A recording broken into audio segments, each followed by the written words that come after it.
Hey, what's going on? Robert Mendieta here, Apex Real Estate Services. We're getting ready to do the property inspection on that right now. And so what we want to do is just kind of share with you some of the key things that we look for when it comes to the property inspection for commercial real estate.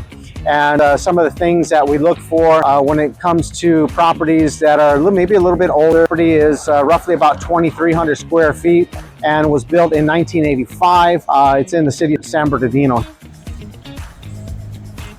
Appreciate you coming out. You want to tell us a little bit about who you are and what you do? Certainly. I'm Brandon McLean, Flat Rate Inspections. We're a full service home inspection, commercial inspection company. I've been a home inspector since 2011. Prior to that, I was in the U.S. Navy in the construction battalion. So that's how I kind of got introduced into the construction field. Yes, and sir. So you're coming out for an inspection on property here? Yes, we're coming out to this property here, which was Bell Bonds building. Basically going over with the prospective buyers and family some of the issues associated with the property being electrical. We have some plumbing issues in terms of sewer clean out, water pressure. We're going to need a water pressure regulator installed, HVAC system with the condensation line, continuous condensation line, the gutters, breaker replacement because we have the circuit breaker, which has too many amps to be in compliancy with the manufacturer's plate, and so we want to have that replaced as well. There's a number of issues, but the most important part is to get it all documented so that way our clients can get the credits that they need and the repairs that they need to own the property that they desire. Yeah, what are some of the common things that you might find in a building like this, like at the age, especially the age? Sure. A lot of things are maintenance associated, are things that fail over time. For example, we have some signs of leaks inside of the building from the roof. And so we're going to recommend that the licensed roofer come out and do a water test, also to certify the roof and check the integrity of the underlayment of the tile roof sections. We have some soft spots on the built up roof section as well, which is going to need further evaluation for repair replacement. Well, you want to, I appreciate you coming out. My pleasure. You want to tell us a little bit how we can get in touch with you and how, some of the people that would be watching this? Certainly. We service all of Southern California. You can find our more information about us, how to contact us at flatfeeinspections.com. Also, you can Google Flat Rate Inspections. We're based out of Chino Hills, California. And like I said, we service all of Southern California.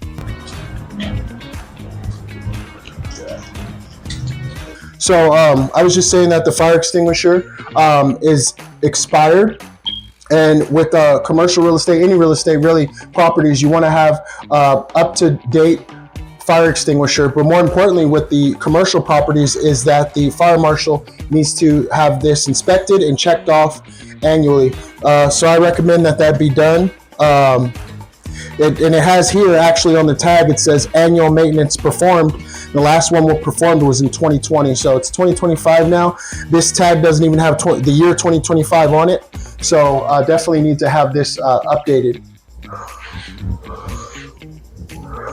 What are some of the things that you look for in like the restrooms or? Well, for the restrooms, I'm making sure that the toilet is not loose. Obviously, we have the appropriate width and everything for ADA accessibility. And I just tested the water shutoff out at the northeast corner. So the water's currently off. I was just confirming that. And I'm going to go turn it on in a second so I could flush toilets. Also, we're checking the receptacles to make sure that they have the GFCI circuitry. With the sub panel, we're just basically cross-referencing, making sure that the breakers are labeled and that when I check the AC, that this circuit breaker here that's rated at 50 amps is actually proper and it's not overfused or overcurrent, too much amps for this particular unit. So that's something I'm going to cross-reference when I check the air conditioner on the roof. You want to tell me a little bit about who you are and what you guys do? So I'm Leo, owner and operator of Leo's Heating and Air. I've been in business since 2021. Currently have a small crew that we're actually trying to do a little bit of growing. So we'll do a little bit of everything. At the moment, our main thing is basically install service and repairs. We are in the industry of not really giving you band-aids, but actually giving you a long-term solution. So what are some of the issues that you might encounter on a property that might be like of this age? So when you're dealing with a property that's going to be a little bit older, you're going to be coming across maybe ripped ducts, deteriorating ducts because of the age of the property. Maybe the systems, depending on the age of the systems and the last time they were either updated or maintenance or something like that, then you maybe get bigger issues. It kind of just depends on what was done and how the upkeep of the property is. So I'll just note the drywall damage for interior closet. Of office A, room 2. You want to tell me what you're doing here? Yeah, so I'm basically checking the receptacles to make sure that they're wired correctly with the ground wire and the neutral wire and the actual power to make sure that everything is connected, and actually checking, getting a voltage reading as well as checking if it's grounded correctly. It's just one. So what's the issue that you encountered over there on that one? It's an open ground, meaning the black wire is not connected to the pole. So we want to have a electric technician open up this outlet and check the connections and repair it. Okay. Another outlet we're just testing.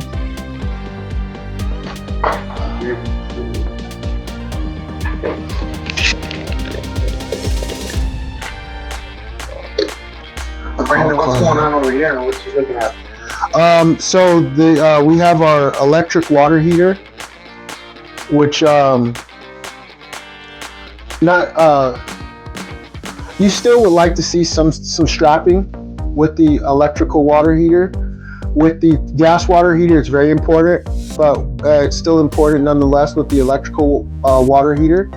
Also, our temperature pressure release valve is missing its extension, and this is set to activate to prevent the water heater from boiling over and overheating in a sense.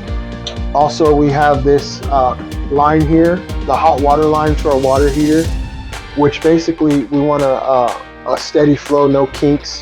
So we're going to recommend that be addressed, and this is easy to repair. You just have to replace this, take this out, and add a new connection like they did here recently. Okay. You can see this one's much newer. Yeah. And then the conduit here needs to be secured to prevent this wire, these wires from getting snagged up on the conduit and actually causing a shortage or something like that. This hasn't been on in a while. Well, belay my last thing. We'll still see if it gets hot and if we have any leaks here, because it was leaking at one point.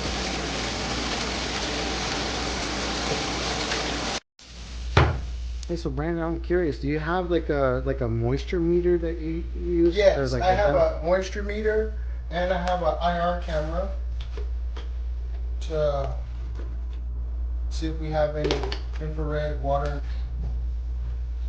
rather water intrusions with the infrared and moisture meter. So right now it's coming out as dry, and we just ran the water, and you can see I'm right underneath the shower head. Moisture, but it's you see how it reads to the touch of my finger. My finger is very dry, so very low readings. And then if I get my IR camera and connect that, it'll just take a sec. We can also confirm that way as well. And the IR camera is infrared, Yes, sir. and that detects different variances in like the heat or something, or what? Right. Yes, sir. Okay. It connects to an app on my phone. That way, when I take the photos, I can put them directly in the report. Pretty good.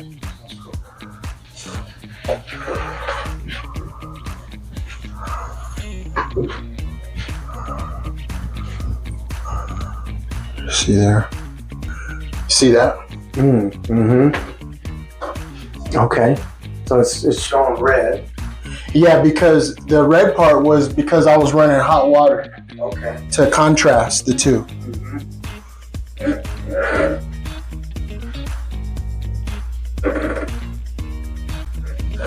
there's a big hole here, and that hole shows up.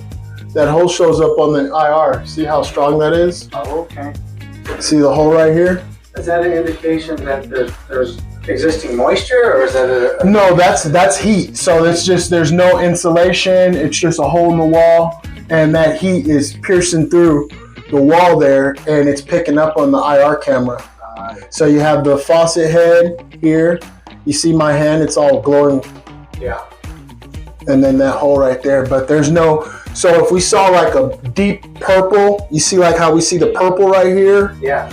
That's because the water, the wetness of the water was running, and so all the shower wall is wet. Yeah. So up here, it would be like a dark purple up under here if it was water damage. There being no ventilation fan, we want to have that installed because there's no window. So after showers, that moisture is just gonna sit on the walls without having a proper escape route. It's also very important to keep the doors open for at least an hour after showers to minimize that condensation on the walls, because that'll produce mold spores and signs of mold and possible mold on the walls. Gotcha. What's in here? The one in that room, yeah. There's no cooling coming out of there either. Yeah, they're probably attached. Because even when I turned it on, I never got sound of it. Yeah, you get the same response. So Brandon, what are you looking for when you're testing these registers? Consistency within the airflow. You know, if one has like 51 degrees and the other one has like 66 degrees, that variance is troubling, and will require further investigation in terms of whether there's a restriction in the duct, a hole in the ducting, allowing the air to leak and not to actually come out of the register, and so things of that nature. And you're looking at the thermostat. Is that what that? Yeah, analog thermostat doesn't appear to be working.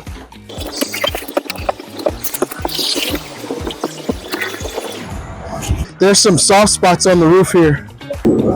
The condensation line's leaking here. And then this spot right here is really soft.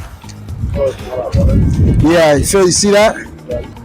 The parapet wall looks good. The flashing looks decent.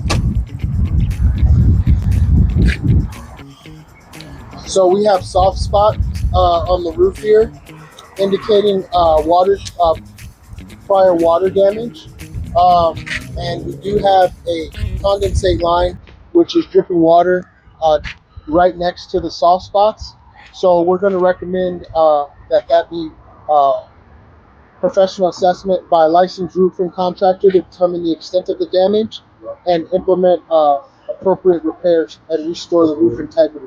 Got a leaking hose bib, bib valve rather.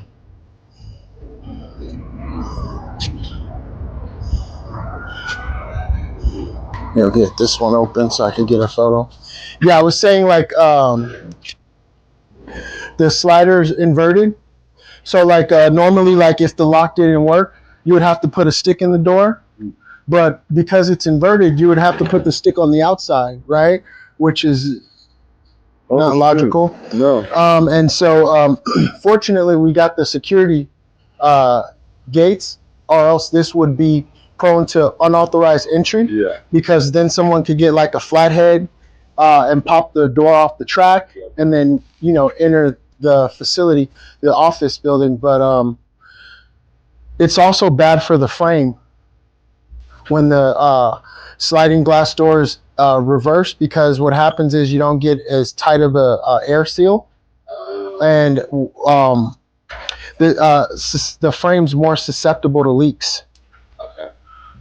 Because it's not as tight. Yes. Okay. So I'll put that in the report as well.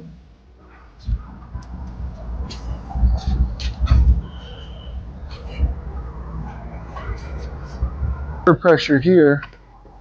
Oh no, this bib's removed. Darn. Looks like our third slider here. I'll verify this one's backwards as well. And then no signs of sewer clean out yet. Wow, why is this so muddy?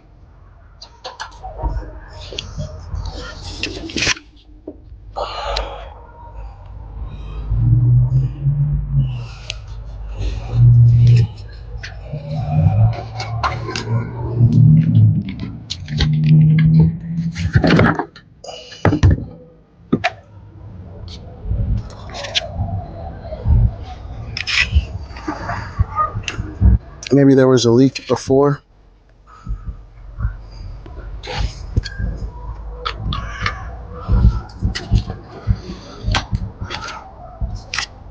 Just leave this here for now.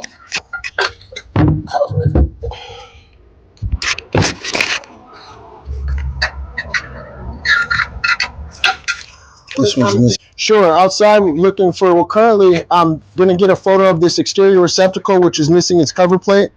Also looking at the grading. Not really any drainage system installed, but, you know, because of the age of the property, that's something to be expected.